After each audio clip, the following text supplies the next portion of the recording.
سلمہ سے آپ نے فرمایا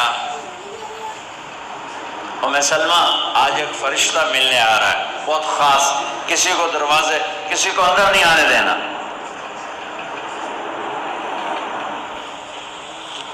تو ام سلمہ پیرے پہ کھڑی ہو، تھوڑی دیر میں حسین آ گئے، چھوٹے بچے معصوم ابھی، اندر جانے لگے، انہوں نے روک دیا، وہ رونے لگے، وہ روئے تو انہوں نے چھوڑ دیا۔ تھوڑی دیر کے بعد اندر سے میرے نبی کے زور زور سے رونے کی آواز آئی، زور زور سے رونے کی آواز آئی۔ ام سلمہ رہ نہ سکی، بھاگ کے اندر گئی تو آپ نے کیا دیکھا؟ آپ نے حسین کو یوں سینے سے چمٹایا ہوا اور ایسے ہل ہل کے رو رہے تھے، ایسے بلک بلک سسک سسک کے رو رہے تھے، تو آپ کے آنسو آپ کے رخسار اور داڑھی پر اتر کر رہے تھے، اور آپ نے یوں کھینچا ہوا ایسے دبایا ہوا تھا۔ تو حضرت ام سلمہ نے کہا میرے ماں باپ قربان یا رسول اللہ، کیا ہوا آپ ایسے تڑپ کے کیوں رو رہے ہیں؟ تو آپ نے روتی آواز میں کہا، بہتے آنسوؤں کے ساتھ، کپ کپاتے بدن کے ساتھ، کہ ام سلمہ یہ فرشتہ جو مجھے ملنے آیا تھا یہ میرے بچے کو دیکھ کر کہہ رہا ہے کہ آپ کی امت اس بچے کو قتل کر دے گی، اور جہاں اس کا خون گرے گا وہ مٹی مجھے دکھائی ہے اس نے، کہ میں اس لیے اس پہ رو رہا ہوں۔ ابھی تو وہ شہید نہیں ہوئے اور رویا جا رہا ہے، تو ہم تو ان کی شہادت پہ روتے ہیں بھائی، ہم تو ان کی شہادت پہ روتے ہیں، اور یہ قیامت تک روتے رہے گی دنیا۔ کیا مزہ، یہ اللہ کا نظام ہے، اس نے کربلا کے واقعے کو یوں کر دیا جیسے ہر سال آج ہی ہوا ہے، آج ہی حسین شہید ہو رہا ہے، آج ہی عبداللہ کا سر کٹ رہا ہے، آج ہی زینب کی چادر کو کھاڑا جا رہا ہے، آج ہی لاشوں کو گھسیٹا جا رہا ہے۔ وہ میں حیران ہوتا ہوں، ٹیپو سلطان سرنگا پٹم میں شہید ہوئے، دشمن کون انگریز کون کافر، تو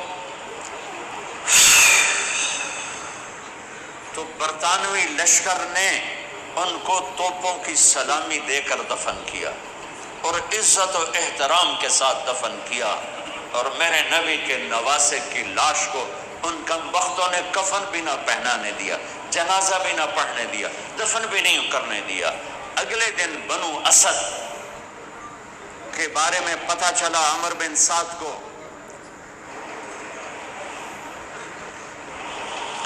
تو راتوں کے وہ ان کو دفنانے والے ہیں، تو راتوں رات ان کو بغیر جنازوں کے مٹی میں دبا دیا اور اوپر پانی چھوڑ دیا کہ کوئی پتہ ہی نہ چلے حسین کی لاش۔ بنو اسد کا بوڑھا آیا، اگلے جب پانی خشک ہو گیا وہ آیا اور اس نے مٹی اٹھا اٹھا کے سونگنا شروع کی، سبحان اللہ،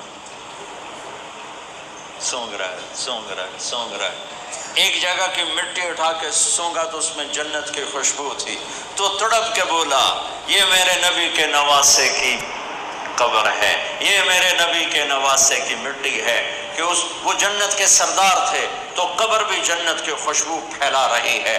اس کی حالانکہ بن دیکھی بات ہے، کیونکہ انہوں نے راتوں رات ان کو دبا دیا کہ ان کا جنازہ بھی نہ ہو، لعنت ہو ان کی قبروں پر، ان کی ہڈیوں پر، ان کی روحوں پر، ان کی مٹی پر، ان کی خاک پر۔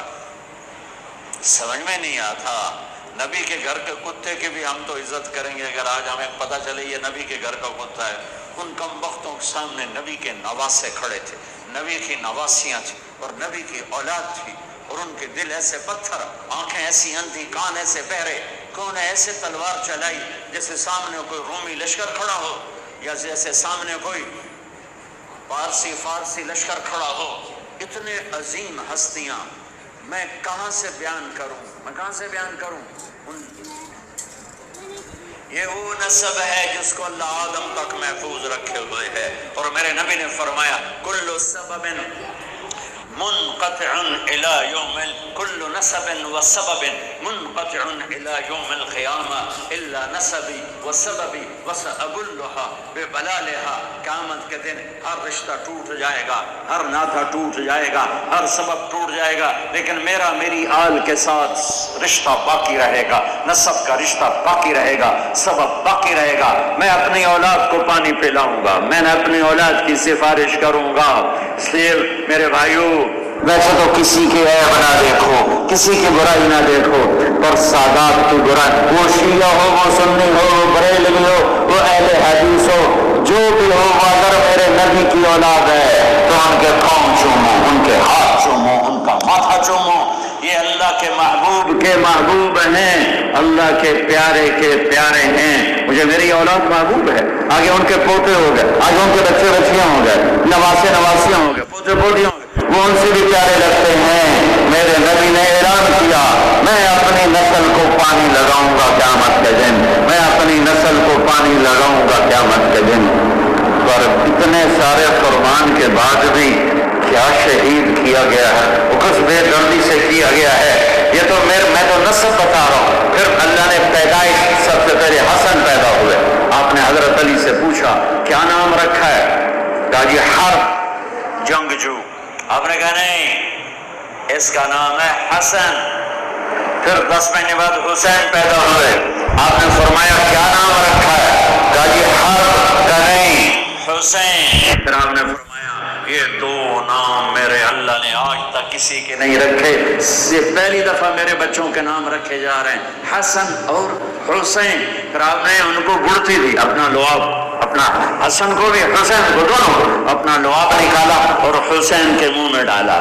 اور ایک ہفتے دونوں کے ساتھ یہ کیا، ہفتے کے بعد بال منڈائے، عقیقہ 2 چھترے ذبح کیے حسن کے لیے بھی، 2 چھترے ذبح کیے حسین کے لیے بھی. عقیقہ فرمایا، گود کھلایا، حسن کو اٹھایا، انہوں نے پیشاب کر دیا، آپ ہلے نہیں. مجھے نہیں یاد کہ میں نے اپنے بچوں کو چھوٹی عمر میں اٹھایا ہو اور اس نے پیشاب شروع کیا ہو اور میں نے اسے بٹھائے رکھا ہو، میں فوراً اٹھا گیا ادھر، یا میں نے پتہ لگا پیشاب کر رہا، میں چاہتے اتھے باہر چھڑیا. لیکن میرے نبی نے حسن نے بھی کیا، حسین نے بھی کیا. اور حضرت حسن کا تو واضح، آپ یوں لیٹے ہوئے تھے، آپ کا پیٹ سے کپڑا ہٹا ہوا تھا اور حسن آپ کے پیٹ پر بیٹھے تھے، تو ان کا جو پیشاب ہوا تو سیدھا آپ کی ناف میں گیا. اور نبی پاک ذات، پیشاب ناپاک، وہ تو ہر چیز ہر ناپاک سے دور ہوتے ہیں، لیکن جب حسن نے پیشاب شروع کیا میرے نبی ایسے ہو گئے، ایسے بالکل ایسے ہلے نہیں کہ بچہ کہیں پیشاب نہ روک دے. جب پورا پیشاب کر دیا پھر آپ اٹھے اور نواسے کو بٹھایا اور جا کر پانی اپنے اوپر بہایا اور صاف کیا. یہ تو لاڈ لڈائے میرے نبی نے اپنے نواسوں کو.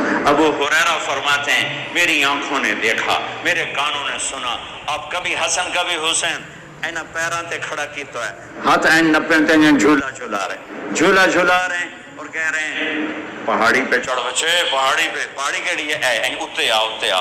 ان کو یوں اوپر لا رہے ہیں، یہاں لائے، پھر یہاں لائے، پھر یہاں لائے، پھر یہاں لائے، پھر یوں ہو گئے اور ان کے ہاتھ پکڑ کے یہاں تک پہنچایا، یہاں. اور پھر آگے بڑھ کے بوسہ لے کر کہا اے اللہ میں ان سے پیار کرتا ہوں، تو بھی ان سے پیار فرما.